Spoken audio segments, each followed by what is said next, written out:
볼까요? 예. 자, 이제 공장 관련 인허가인데, 이 경기도 평택시 청명 고잔이 이렇게 나오는데, 뭐, 본건지, 땅이 경매 나온 거예요. 뭐가 나왔냐면, 요 뒤에 요 땅이 이렇게 경매 나왔어요. 맹지죠, 맹지. 이렇게 돼 있고, 여기 있는 땅에 여기. 요 땅이 경매 나왔어요. 맹지입니다. 198번지라서 장이라고 되어 있는데 보전관리지역 이렇게 되어 있죠. 여러분 볼 때 어떻습니까? 이 땅 맹지인데 이 땅 여러분 사라고 하면 사시겠어요? 이제 사요? 뭘 믿고 그 삽니까? 이거 사서 어떡하시려고? 그래서 뭔가 있을 것 같아요.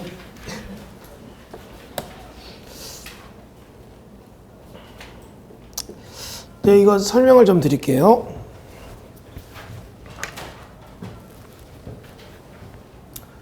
이 개발에 관한 얘기를 가지고 설명을 좀 드려볼게요. 개발론. 부동산을 개발해야 된다면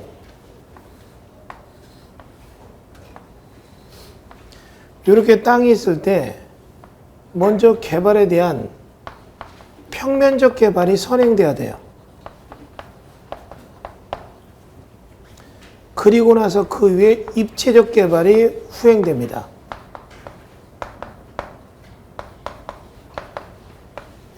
조금 어려울지 모르니까 얘기를 좀 풀어서 쉽게 설명드릴게요.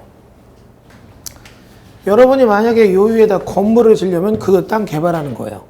입체적 개발이죠?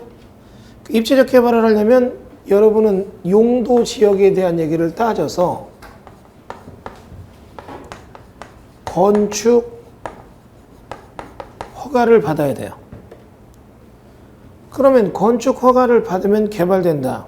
무조건 되는 게 아니라 그 이전에 평면적 개발이 선행돼야 돼요. 그게 뭐냐? 국토유기 및 이용에 관한 법률에 따른 개발행위 허가라는 걸 받아야 돼요. 또 저 땅이 농지라면 농지 전용, 산지라면 산지 전용 허가를 받아야 돼요. 그러니까 여러분 그냥 논바닥에다 건축허가 받고 건물 짓는다 이게 아니고 평면적 인허가를 다 받고 토목공사를 할 수 있다는 얘기예요. 그래야 건축공사가 된다는 얘기죠. 그러면 이렇게 해서 건물을 지어질 때 등장하게 되는 게 하위 구조에 대한 국토유기 및 이용에 관한 법률의 개발행위, 농지법의 농지 전용 허가, 산지관리법의 산지 전용 허가, 이걸 다 받아요. 그리고 나서 건축 허가를 받아서 건물을 짓는 건데, 건물을 지을 때 이 건물이 용도가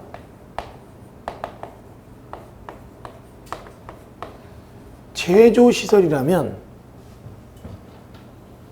그리고 그 면적이 500m² 이상이라면 건축 허가를 받기 위한 건축법이 통제를 하는 게 아니라 선을 넘어가요.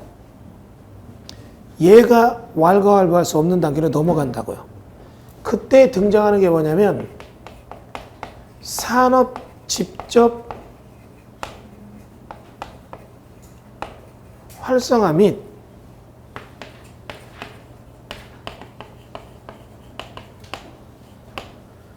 공장 설립에 관한 법이라는 게 등장을 하는 거예요. 그게 산업직접 활성 및 공장 설립에 관한 법률이 등장을 하면서 여기서 여러분 잠깐 다시요. 이 법에 따라서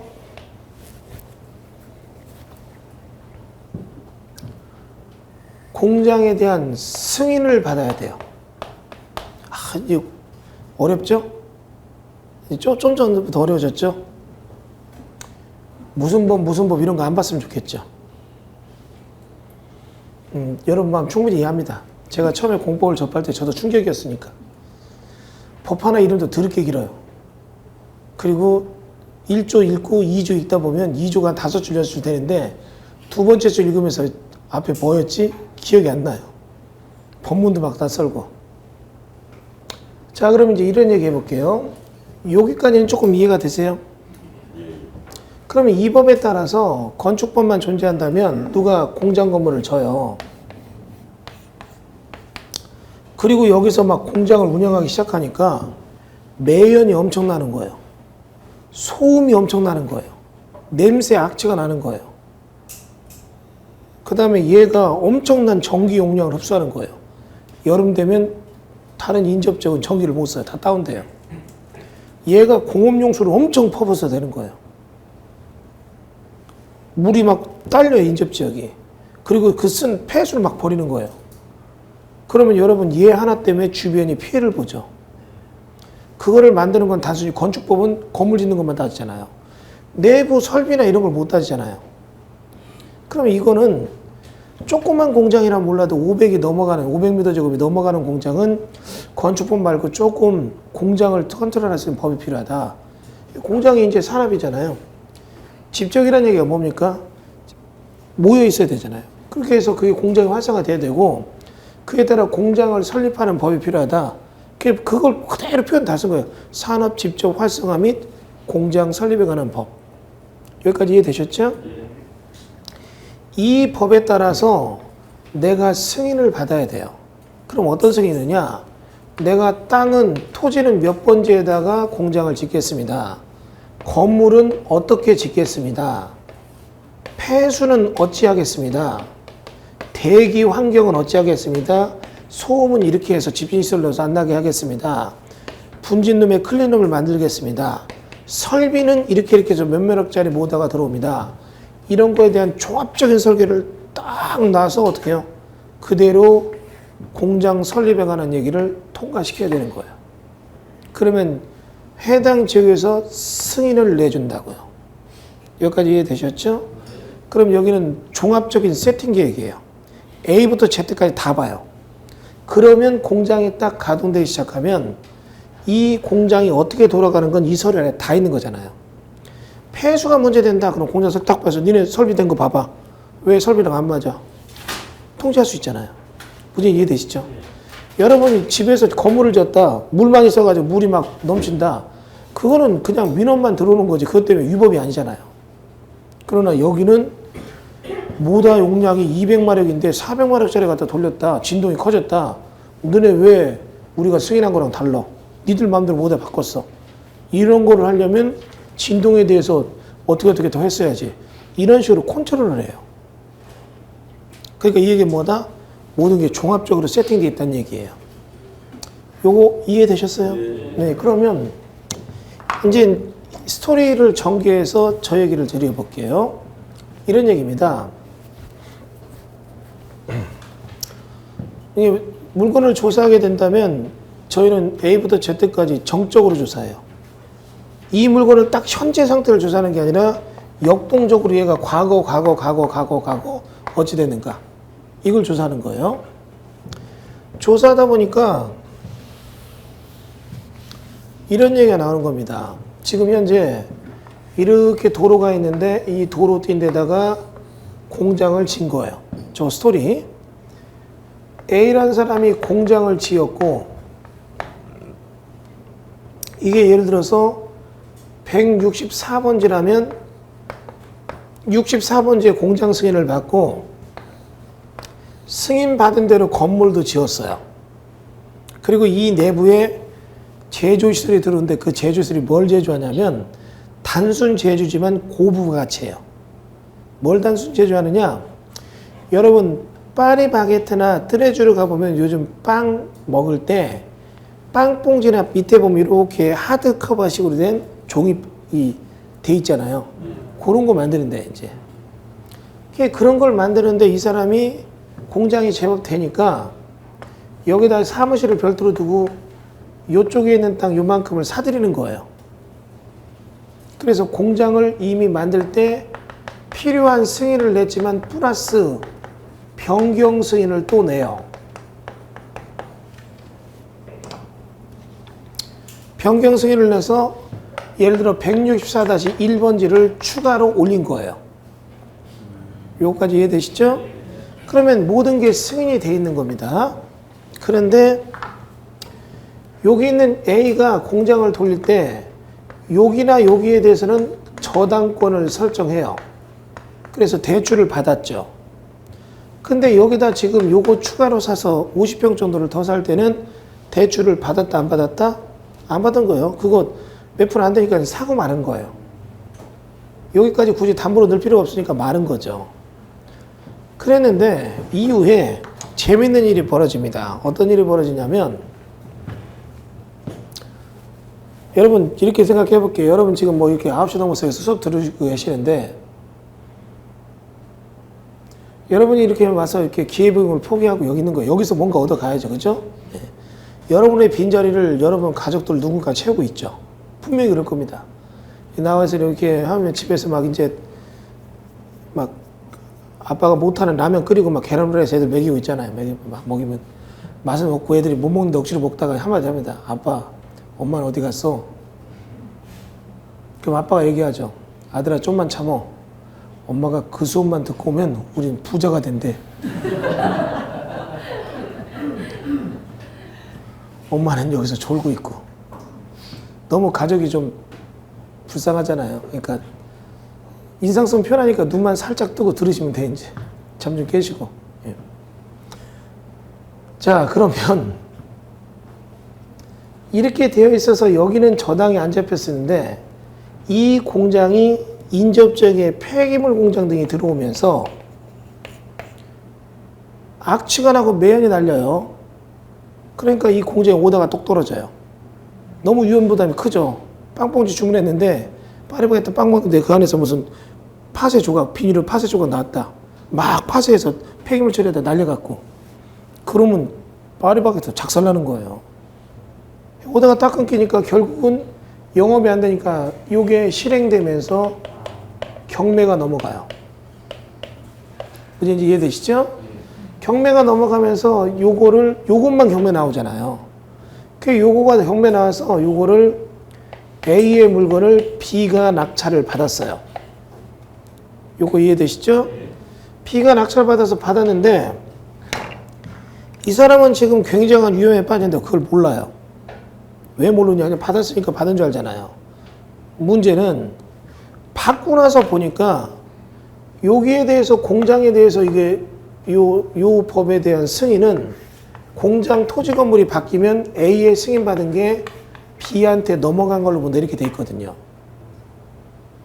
넘어간 걸 봐야 돼요. 예. 그러면 우리의 B가 이거 경매를 받고 변경 승인을 하려고 보니까 종합적인 세트로 다 넘어야 되는데 지금 요게 빠졌잖아요. 제 얘기 이해되시죠?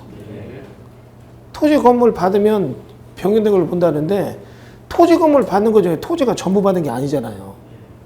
토지가 일부 흘렸잖아요. 그러니까 우리의 B는 이거를 받아놓고 어떻게 임대를 해볼까 매매를 해볼까 하는데도 안 되는 거예요. 왜? 들어와서 제조업을 하려면 변경 승인이 안 나요. 일부가 빠졌잖아요. 부동산 다 가져야 되는데 하나가 놓쳤잖아요. 여기까지 이해되세요? 그런 상태에서 얘는 얘대로 여기다 융자받고 받아놓고 공장 처분도 못해 임대도 못나 이러고 절절매고 있는데 우리의 A의 채권자들은 어떤 일이 벌어집니까? 공장에 대해서 경매 넣어서 채권이 100% 해소가 되면 좋은데 안 됐잖아요. 자녀 채권에 대해서 이쪽에 땅이 이제 있잖아요. 요걸 찾아서 요거를 다시 뭐를 하는 거예요? 경매를 진행시키는 거예요. 압류를 넣어서 강제경매를 진행하는 거예요. 그래서 저희가 기다리고 있다가 요거를 낙찰을 5천 평당 100만 원씩 평가해서 50평이니까 5천만 원 정도 되는 거를 아까 말한 대로 1,000만 원 정도의 낙찰을 받은 거예요. 이해되셨죠? 받아서 기다리고 있으니까 B는 이거 해놓고 이러지도 못해 저러지도 못해. 그래서 이게 다시 경매가 진행돼요. 그래서 제가 이거를 입찰에 들어갔어요. 감정가 14억인데 7억 1천에 들어갔어요. 확 떨어뜨려 반해봤자. 근데 아무것도 모르는 사람이 7억 5천에 낙찰을 받았어요. 내가 다 깎아놨더니 이 사람이 7억 5천에 받아가더라고요.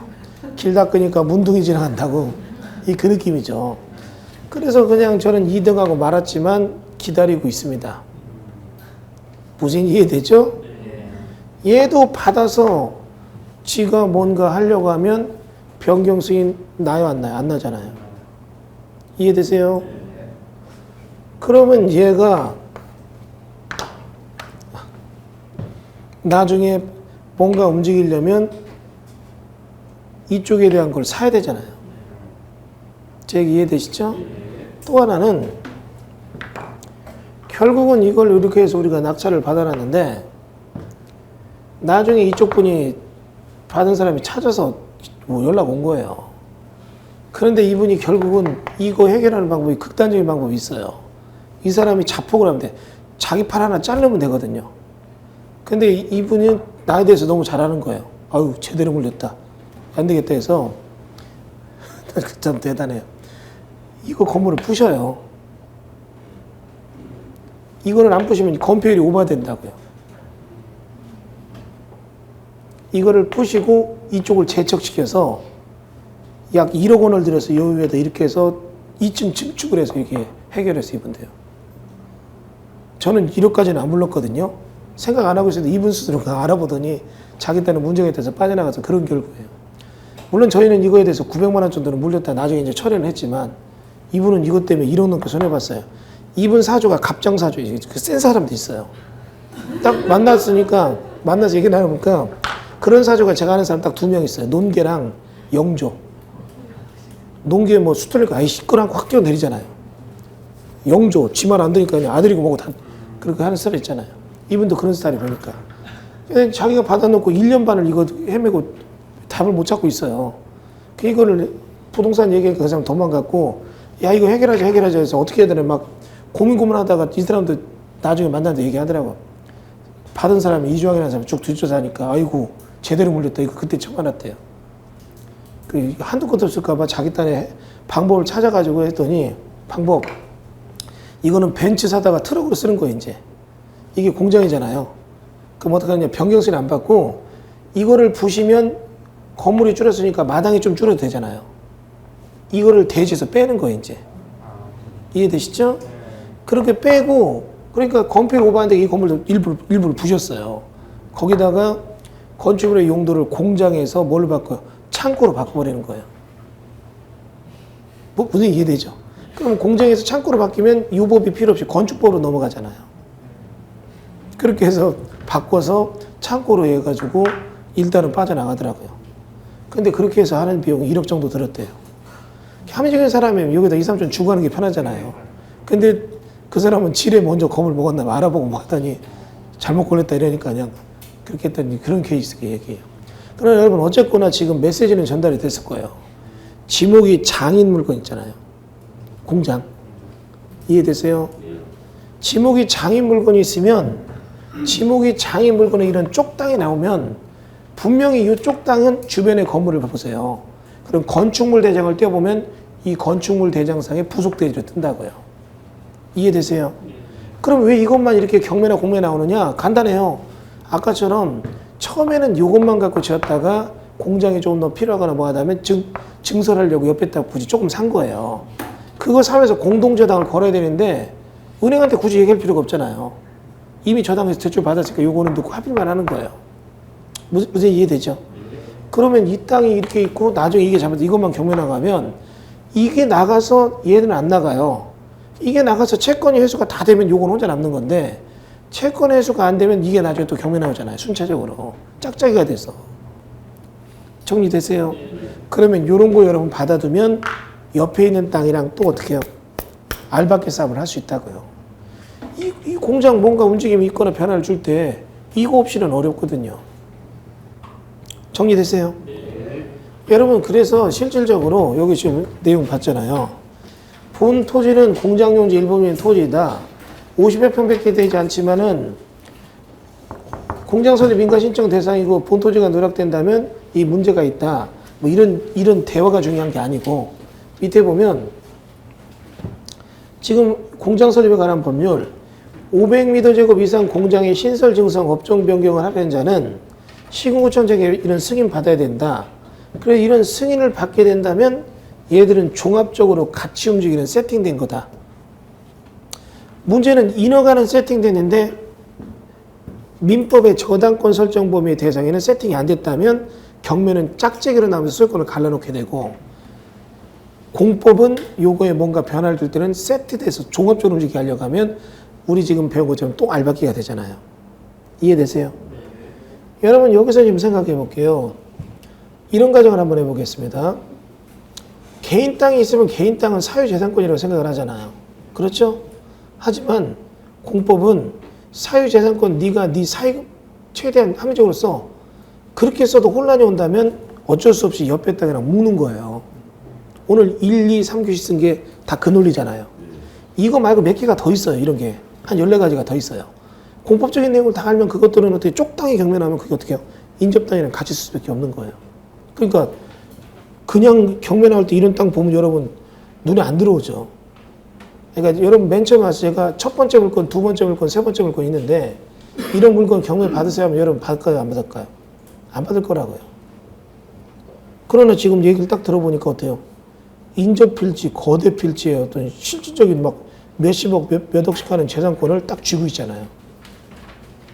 이런 것들이 이제 여러분 이제 실질적으로 투자의 노하우죠. 사실 제가 이거 동영상에서는 하지도 않았고 가끔 특강 때나 사람들한테 해준 건데 동영상에 여기서 처음 찍네요. 근데 이제 전체를 다 공개할까도 하다가 3시간 정도 한다고 해서 제가 아이템 3개만 가져온 겁니다. 내용은 조금 더 있어요. 이런 거 말고도 더 있는데 그것까지는 안 했고. 그러니까 여러분 이런 것들이 여러분이 공부를 하다 보면 알기만 하면 돈이 되는데 한 가지는 얘기할게요. 대한민국 어디에도 이런 거 강의하는 데가 없어요. 이거 아는 사람도 없고. 모르겠습니다. 제가 저 혼자 잘났다고 하는지 모르겠지만 공법과 경매를 전 다 전공을 해봤기 때문에 또 실무에서 필드를 뛰다 보니까 이거 배우는 과정에서 저도 고통이 많았던 것들이에요. 누가 가르쳐준 것도 아니라 이런 걸 몰라가지고 일을 푸는데 이렇게 복잡한 게 있어가지고 엄청나게 시련도 있었고 손해도 많이 봤던 것들을 알려주는 거라고요. 그 대신 나중에 배워서 배울 땐 저도 고통이 있었어요. 근데 이거를 재밌는 건 그 당시에 상대방도 몰라요. 자기가 가진 힘이 뭔지 모르고 만나서 이렇게 됐는데 얼마 줄게 얼른 팔더라 그냥 좋다고 고맙다고. 자기가 가진 힘을 몰라요. 이런 데 땅에 있는 사람이 자기 가진 힘을 몰라요. 그래서 봤는데 나중에 이제 그러고 나서 나는 배운 다음에 여기저기 톡톡이 써먹었어요. 톡톡이란 표현을 좀 제대로 말하면 이런데 말하기 뭐하지만 나는 10억 벌었다 100억 다 거짓말이야. 책 보면 그 인정 안 해요. 다 거짓말인 거 알거든요. 저는 아직까지도 국세청이 무서워서 이런 책 못 써요. 100억 벌었는데 이런 거 나 볼 때 다 거짓말 같아 읽어보면. 그냥 남 얘기 써놨지. 저는 정말 벌었어요 이렇게. 근데 그런 얘기를 못 쓰는 게 그런 책 쓰면 그거 국세청에서 연락 오면 어떡하려고 그런 책 쓰나 몰라요. 근데 일단 저는 그렇게 이렇게 해서 벌었는데 제가 이런 걸 하게 될 때 무혈입성이에요. 입찰장 가보면 경쟁자가 없어요. 저를 이해를 못하는 사람들이. 근데 나중에 시간 지나면 상대방이 어떤가 이런 거 알게 되잖아요. 이런 쪽에 대한 걸 여러분이 조금 더 깊게 해보시라고요. 지금 이 얘기 말고 이제 투자 포인트 여기까지 하고 제가 이걸 갖고 얘기를 해볼게요. 이거는 여러분 실질적으로 과소토지에 반란해가지고 너무나 작은 땅들이 정말 반란을 일으켜서 임금 목을 따는 얘기예요. 이거는 장수 하나가 왕궁에 들어가 목 따가지고 나라 다 뺏는 얘기잖아요. 이거는요. 그런데 그래서 이게 제가 좀 타이틀을 과소토지에 반란해가지고 얘기를 해요. 이런 게 한 몇 개 있어요. 몇 개 있는데 제가 여기서 이제 우리가 단시간에 수익을 내는 모델들 그 얘기를 좀 설명드릴게요. 뭐냐면 이거예요. 이 전체적인 얘기에서 딱 하나만 갖고 꿰뚫어 얘기를 해볼게요. 얘들이 이런 거 할 때 그냥 한 게 아니라 뭐가 있었다는 얘기예요? 인허가를 받았다는 얘기잖아요. 그러면 이런 얘기 해볼게요. 지금 이런 땅이 있으면 A가 이 땅을 개발할 때 돈이 없으면 1번 은행에다 저당권을 설정해요. 2번 건축 허가를 받아요. 3번 시공계약을 맺고 착공을 해요. 4번 공사를 다지면 사용 승인을 받죠. 그러면 현장에는 완공된 건물이 있을 거 아니에요. 근데 대부분 공사가 진행되다가 완공까지 못 가고 여기서 스톱이 되면서 뭐가 나와요? 경매가 나오잖아요. 그러면 많은 사람들이 경매가 나오게 되면 내가 이 땅만 나왔다. 그러면 이 땅을 받으면 이 땅에 착공이 되는데 착공되기 전에 먼저 건축허가 있었잖아요. 그러면 여러분 이런 얘기 해볼게요. 경매가 땅만, 이 저당권이 실행돼서 토지만 경매가 나오면 저랑 같이 다시 생각해 보세요. 여러분이 지금 이 땅을 낙찰받게 된 낙찰자예요. 그러면 10억짜리 땅을 5억에 받았어요. 그리고 저당권이 먼저 있었으니까 위에 건물이 짓다 말았지만 법적인 사건 성립돼야 안 돼요. 안 됩니다. 저당권이 빨랐으니까. 그러면 이거를 철거를 해요. 여러분 법적인 사건 얘기를 아시죠? 근데 저당권이 없어야 되는데 저당권이 먼저 있고 건물이 뒤늦게 오면 법적인 사건이 성립 안 되잖아요. 그럼 여러분이 승수해서 우리 낙찰자 B는 A한테 건물을 철거시켰어요.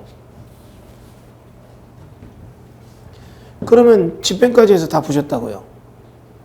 그럼 여러분은 무슨 생각하느냐? 나는 10억짜리 5억에 산 엄청난 투자 성공자잖아요. 제 얘기 이해되세요? 우리의 B가 이 땅을 나중에 C한테 팔려고 해요. 건축업자가 여기서 사서 건물 지려고. 딱 매입해서 얘가 계약하고 인허가를 넣으니까 나중에 전화 옵니다. 계약 파기합시다. 당신 사기꾼 아니야? 왜 내가 사기꾼이야?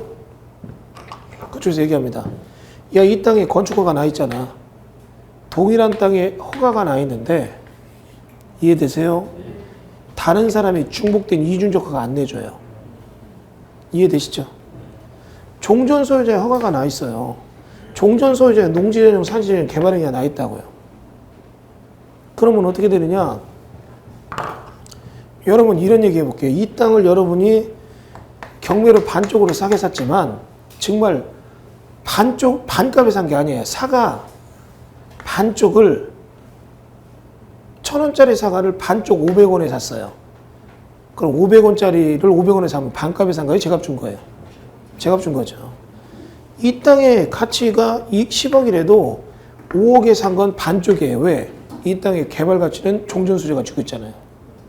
정리되세요? 그 사람 동의 없이 이거 개발 못해요. 사람들이 그거 몰라요. 뭐 이런 게 있냐 이런 얘기하고. 근데 저희는 그러면 어떡하냐면 여기에 보면 채권자들이 쭉 있잖아요. 채권자 중에 저당권자 말고 뒤에 가압류권자들이 있어요. 만나보면 A의 고모부 3천 뭐 이래요. 5천만 원 1억 뛰게 생겼잖아요. 그럼 이 사람 채권을 우리가 거기서 사요. 네 채권 5천만 원 뛰게 생겼는데 1,000만 원 줄게. 대신 1,000만 원 주는 조건이 있어. A 데려와. 그럼 이제 데려옵니다. 조카라고 데려와요. 뭐 사업하다 망했네 울고불고 하잖아요. 그러면 1,000만 원 주고 채권 주면서 뭐를 해요? 여기 있는 건축 인허가 관련 변경서를 먼저 받아버려요. 채권을 사는 게 아니라 인허가를 먼저 사버린다고요. 정리되세요? 그럼 인허가를 사놓으면 나중에 경매에서 내가 받으면 다른 사람 못 받아요. 내가 낮게 관양지구라고 있어요. 저쪽 인도권역에 보면 비산동사거리 가는 쪽에 관양지구에 지금 건물 짓는 거 있어요. 땅. 그거 제가 지금 경매 받아서 제가 진 거거든요. 50억짜리 땅, 60억 가까운 땅을 제가 30억에 받았어요. 입찰장이 받을 사람 쭉 서 있었어요. 아무도 못 받아요. 그 이제 경매, 부동산 경매가 아니라 신탁 공매로 나온 거예요. 신탁 회사에서. 근데 공매 나왔는데 쭉 개발업자 서 있는데 아무도 못 받아요. 왜? 받아도 유치권 문제가 아니라 인허가권이 없어서 못 지는 거 알잖아요. 인허가권 조례는 해놨으니까 어떻게 해요? 맨 마지막 떨어져서 더 떨어지면 경매가 취하돼요. 맨 마지막에 단도 최저 입찰을 딱 쓰잖아요. 다 보고 있는데 혼자 쓰는 거예요. 받았잖아요. 나오니까 얘기해요. 뭐 업자들 따라 나오더라고요. 인허가 그거 해결했다고 들었는데 그거 넘기면 5억 주겠습니다. 그 자리에서 5억 주겠다고 하더라고요. 그럼 여러분 입찰 보증금 3억 넣고 당일날 5억 빼면 3억 넣고 8억 받는 거죠. 그러니까 당일날. 괜찮죠 그런 거. 안 했어요. 근데 됐습니다 하고서 그냥 제가 다 완공시켰죠 다. 땅을 반값에 샀으니까 건물을 지어도 분양가가 딴 데보다 30%가 싸요. 왜 이렇게 싸냐고 사람들 분양 다 끝났어요 그냥. 그게 이런 쪽에 대한 인허가의 힘이에요. 정리되시죠? 그 인허가의 힘은 몇십억 드는 게 아니라 얼마 드는 거예요? 1, 2천짜리 드는 거잖아요. 여러분 보면 경매 나온 물건들 보면 이것도 지금 공법적 얘기인데 아까 공장 승인 얘기했었잖아요. 제가 이것도 역으로 보면 남들 생각하지 못한 걸 미리 선행해서 먼저 가서 뒤에 쪽당 사는 것부터 했잖아요. 이거 말고도 많아요. 여러분 농지가 멀쩡해서 샀죠? 보니까 농지조용화가 받아놓은 거예요. 개발행위가 받아놓고. 이 땅 여러분 개발 못합니다. 종전소유자 개발행위가 살아있잖아요. 분위기 이해되죠? 그러면 이런 인허가를 인수하는 건데 이걸 또 인수할 때 그냥 여러분이 인수하면 안 되고 인허가를 샀는데 이게 잘못되면 취소되는 것도 있어요. 꼭 이런 거 생각하면 돼요. 내가 어떤 여자를 사랑해요. 그래서 20대 때부터 사랑해서 이 여자가 또 딴 남자랑 결혼해요. 그래서 난 그 여자만 오매불만 기다리면서 결혼도 안 하고 그냥 혼자 살았는데 이 여자가 어느 날 남편이 죽었어요. 나이가 50됐고 30년을 기다려온 거예요 이제. 그 프로포즈를 했더니 5년을 따라다니까 55 먹은 이 여자가 내 사랑을 받아서 결혼했어요. 그래가지고 결혼식 끝나고 신혼여행 가는데 비행기 안에서 이 여자가 심장마비로 죽었어요. 내 인생은 뭐예요? 이게 무슨 얘기냐면 인허가를 샀는데 어차피 공법을 모르면 또 이게 못하는 게 샀는데 변경했잖아요. 자동으로 인허가 취소되는 거예요 이제. 취소 조건이 걸릴 때가 있어요. 무슨 얘기인지 아시죠? 그러니까 사더라도 이게 취소가 되는지 안 되는지 구분을 해야 될 거 아니에요. 그러니까 그게 공법이 워낙 방대해 이제. 그게 이제 공부가 오래 걸립니다. 산지관리법, 농지법 뭐 다 봐야 돼 이제. 국계법 개발해가지고 봐야죠. 좀 오래는 걸려요 그게. 자잘하실 건 아니고요. 큰 돈을 벌고 싶다면 여러분 그만큼 노력은 해야죠. 한 30분 배워서 다 돈 번다. 그럼 누구나 배우면 돈 못 법니다. 내일부터 이거 다 할 텐데 그럼. 근데 그게 쉽지는 않은 거잖아요. 도전해 보시라고 그런 공부를 여러분. 멀리 있지 않으니까 잘 살아보면 있습니다. 그러면 이런 것도 있어요. 또 자기 목을 자기가 치는 거예요. 뭐냐 이거예요. 당진에서 봤습니다. A가 건물을 짓다가 부도가 났어요. B가 낙찰을 받아요. 그런데 지금 이거에 대해서 건축허가 건물 짓는 게 미비해요. 토목공사가 좀 짓담하는 거니까 법정지상권 성립 안 돼서 깨고 이거에 대한 건축허가를 취소시켜버린 거예요. 그래서 취소가 됐는데 이 사람이 그러니까 이것도 그 실수한 거죠. 취소했으니까 나는 이 땅 반값에 샀다. 그때 3억짜리인데 1억 5천에 샀어요. 그래 잘 샀다 자신했잖아요. 다시 신규 허가를 내려니까 그 사이에 이게 송산면이었는데 이게 읍으로 승격을 해요. 그리고 여기 도로가 있는데 이 도로가 면일 때는 이 현황도로도 건축허가를 내주지만 그 사이에 이게 읍으로 바뀐 거예요. 그래서 현황도로가 건축허가 안 내요. 안 돼요. 그러니까 이 사람이 꼭 이거예요. 보면은 하나의 몸뚱아리에 머리가 둘 있는 것 같아요. 이게 적으로 알고 내가 내 팔로 얘 목을 치니까 나도 죽는 거예요 지금. 취소를 안 시켰어요. 달래서 어떻게 해요? 인허가를 샀어야 되거든요. 샀으면 살지만 죽이는 순간 새로 못 내잖아요. 이 사람이 받은 땅은 맹지예요. 무슨 이해되죠? 그러니까 이런 것들은 경매가 나온다면 제일 먼저 뭐를 해야 돼요? 인허가부터 건드려서 샀어야 되잖아요. 풀이법이에요 그게. 그러니까 입찰장은 여러분 입찰을 해서 투자가 시작이 아니라 내가 그동안 준비한 투자가 완성되는 단계여야 돼요. 입찰장에서 딱 해서 낙찰 채권상을 받았다. 좋았어 오늘부터 투자 시작 이게 아니라 그 전에 모든 걸 준비해 놓고 입찰장에서 완성이 되는 단계로 끝나야 되는 거죠. 물론 그 정도까지 여러분에게 보여주기는 좀 처음에 좀 높은 감이 있어요. 하지만 제가 그냥 강의할 때 전에 오픈해서 얘기를 합니다. 많은 분들이 그냥 하수들이 그냥 입찰장에서 막 붙고 싸우고 해서 받았다 하고 그때 투자 시작되고 하는데 굉장히 낮은 정도의 투자예요. 실질적으로 높은 정도의 투자는 여러분 보세요. 지금 제가 보여줬던 세 개는 낙찰을 받는 순간 이미 투자가 끝난 거예요. 투자의 시작이 아니라. 저 사람은 어떡할 거예요? 저 사람들. 무슨 얘기 이해되죠? 근데 이거는 과소토지의 발견이란 땅에 대한 얘기고 제가 얘기하는 건 뭐냐면 이쪽에 대한 얘기라고요. 인허가 쪽에 대한 얘기는 인허가권을 딱 여러분 쥐고 있으면 실질적으로 상대방이 여러분한테 제압당할 수밖에 없는 구조예요. 감은 잡으셨죠? 예. 그래서 제가 지금 여기 나온 것처럼 뭐 과소토지의 반란, 조그만 땅을 사서 수익 내는 거 이런 거 몇 개를 보여드렸잖아요.